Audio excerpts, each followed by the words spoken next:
flooding in effect from this afternoon to this evening. What? Minor flooding is occurring and minor flooding is forecast. Where? East Branch Brandywine Creek below Downingtown. When? From this afternoon to this evening. Impacts: at 6.0 feet, open adjacent land next to the creek floods. At 8.0 feet, downwind Fort Road begins to flood. Additional details: at 1:45 p.m. Saturday, the stage was 7.2 feet and cresting. Recent activity: the maximum river stage in the 24 hours ending at 1:45 p.m. Saturday was 7.2 feet. Forecast: the river will fall below flood stage this evening to a stage of 4.0 feet.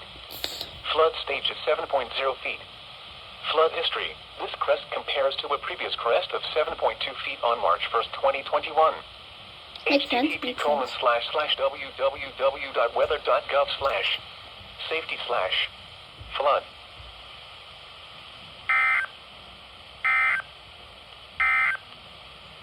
What? Flooding caused by excessive rainfall is expected.